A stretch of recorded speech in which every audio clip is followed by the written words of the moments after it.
In this video, we're going to talk about why our goals are so much more difficult in reality than in our plans. We may have the best laid plans on paper, like I'm going to lose 1 pound a week for 20 weeks and I'll lose 20 pounds in 20 weeks, and then it doesn't happen. We're not going to cover like hormonally and biologically why that happens. You can read my book for that. But this is more big picture, right? Like, let's say you really want your dream job, or you want to find, a really great girlfriend or boyfriend, or anything that you set out to do, save a certain amount of money. It's harder in reality than what we expect when we first start planning or setting the goal. So let's talk about why that happens and what we can do about it. It's just comes down to, in psychology, what is called the planning fallacy, which is where we again underestimate the time it takes to do something or the difficulty level of it. There's like certain unforeseen obstacles or problems that could come up that we can't see when we're in that planning mode. If we go back to, lose 20 pounds in 20 weeks, we're not seeing, oh, well, that week that you're going to get sick, or the holidays, or other things that come up like vacation. You're just thinking you're in like idealizing mode instead of reality. We look at an example in psychology. This was such an interesting study. I remember I studied psychology in school, and I'm going to put up like a graph here in a second, but they asked people working on their dissertation or a thesis or something to guess how long it would take. And they had 3 groups in this study. They had a group that was being optimistic, like, oh, if everything went perfectly or even better than expected, how long do you think it would take to finish? They had a group that was being realistic, and then they had a group be pessimistic, like, how long do you think it would take if things didn't go as planned, if it took a little bit longer than expected? And the pessimistic group was the group that was the most accurate. And that's an example of the planning fallacy in action in a study. Let me look down at my notes. I have a few here. I want to see if I'm leaving anything out. Yeah, I'm going to do a few examples from my own life before we go into just a few strategies, which very much these examples help tie into how we're going to approach this. That's why they're important. For almost every goal that's been meaningful to me, it took longer than expected. It took me about an extra year or more to finish my book. As far as like building up a client base and like starting a business in New York, it took me about 3 times as long as what I expected. I thought it would take, I'll move to New York, it'll take a couple months to like get some clients. What? I was crazy. I was a crazy 22-year-old. And definitely took me several months, more than that. And it was fine, right? It was worth it. But it just didn't happen in the time that I set.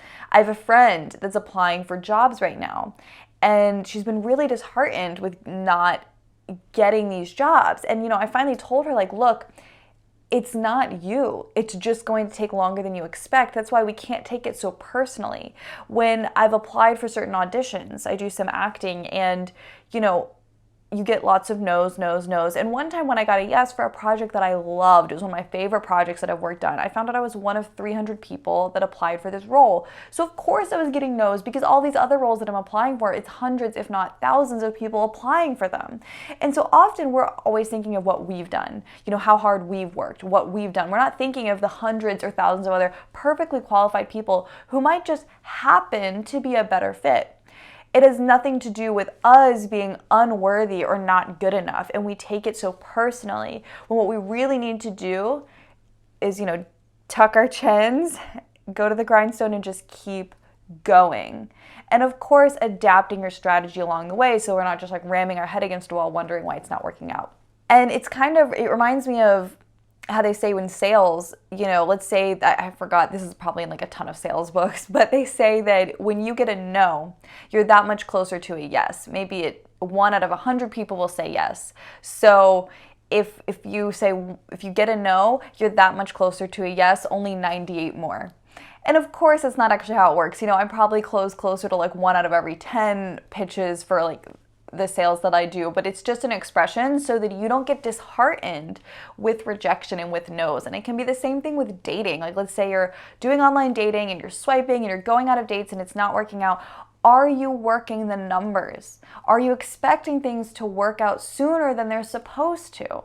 Because when we recalibrate our expectations, we get less disheartened and we just get ready to go back to work. And it helps us keep that fire and that optimism that we really need when it comes to goals that matter to us. And if everything is harder than expected, that brings up a question that I'm always asking myself is this worth it? If this is going to take me 4 times as long as what I expect, is it still worth it to me? And if the answer is yes, that's a great goal. If the answer is no, probably not a good goal for me to work on. We're going to cover a couple exceptions to this rule so that we're not always expecting things to be hard when they don't necessarily have to be. And then we're going to go into some practical stuff. I think it was Tim Ferriss who said this. If it wasn't him, if it was someone he was interviewing or a book he was talking about, you guys can let me know in the comments. I think he asked, when you have a goal, ask, can you do it in half the time or maybe in 6 months? Or like, can you reduce the time? Because, there is Parkinson's law, right? Which is that tasks expand to the amount of time that we allot for it. So like, let's say you allowed the whole day to just do some cleaning. You might procrastinate and do other things. And then, the expression, if you want something to get done, ask a busy person. It's because let's say you only have 20 minutes to get your house clean before people come over. You can bet you're going to get your house clean in those 20 minutes. And so if we allow a huge amount of time to get stuff done, well, it just might drag it out. So that's why sometimes setting a crazy goal of like trying to do something in a time, if it's safe, that's shorter than what might be expected, can actually inspire you and kind of get you going. But if it takes longer, do not be disheartened. That is the message of this video and why I'm shooting this video, because I see so many amazing, brilliant, passionate, kind people disheartened by sometimes our goals. I think that our goals are asking us a question. Do you want me enough? Will you do what it takes? Because this is what it takes. You thought you'd be here by now, you're not. Do you really want it? Will you keep going? I think they demand that of us. And I think that's one of the most beautiful parts of life is when we are reshaped and refined like diamonds on the way to something that matters to us because we're willing to pay the price, and then we become a new person in that process. Another exception is, I think, when no matter what your religion or spiritual background is, if you believe in a higher power or the universe or God or the collective subconscious or whatever you believe, or even just like a certain intuition or knowing that's in your heart that you can't quite describe, whatever you believe, I think that whenever that gets involved, I've felt whenever that gets involved, that things can move a lot faster. So like maybe you meet that right person, like all of a sudden like you're applying for a certain job at a company and you're on the train and you happen to meet someone that works there and then they put in a good word for you, and it feels like more than coincidence. And so I think when the universe gets involved, it can propel you faster than you ever could do yourself through just grinding it out and work ethic. Let's have that as like another exception. Now, what can we do about this? I don't know if you've ever seen the snapshot of a guy, he's digging for gold and he stops just short. He was like so close. He had dug this whole tunnel and he gets right there and he doesn't realize that it's right behind this last piece. He only had to do a couple more shovels. And I don't know if that's the right verb, but and he turns around and he leaves and he packs up. So we don't want to be that, right? If it's something that matters to us, can you go that little extra bit? Because often, like in the hero's journey or in a video game, the last boss, it's the hardest thing often right before you get there. So can you give that extra little bit? Is one takeaway. Can you recalibrate your expectations so you don't beat yourself up? So that you realize, even if it's something like, let's just say you want to save a little bit of money. Like I wanted to save, now this is a ton of money to some people and it's not much money to others. It was a lot of money to me at the time. I saved $10,000 to move to New York. I needed that much money. Of course, I burned through that in like 2 seconds and was broke when I got here, but I needed to do that.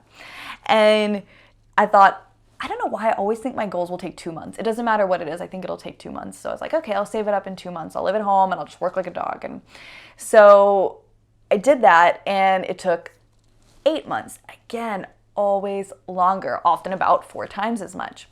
Just realizing that, recalibrating our expectations, not getting mad at ourselves, and keeping going. Lastly, just to kind of end on a more uplifting note rather than the like, go get it. Often when things don't work out, it's because something better is around the corner. Like I think there was one person that was cast on The Office that was going out for different parts, and they really wanted something in How I Met Your Mother, and if they had gotten that, they wouldn't have been on The Office. Now obviously those are both wonderful shows, but I'm sure they felt like The Office was the right fit for them and the right show. And I think that applies to so many things. Like it doesn't work out with one person, like someone that you're dating, and you're heartbroken, but then later you find someone that's a better fit for you and you realize that couldn't have worked out, that wasn't the right thing for me, something better was around the corner. So when you don't get that job, when you don't get whatever opportunity it is, when something takes longer, even when it's just something that takes longer, maybe there's something bigger at play, and you can have faith that the right things for you are around the corner.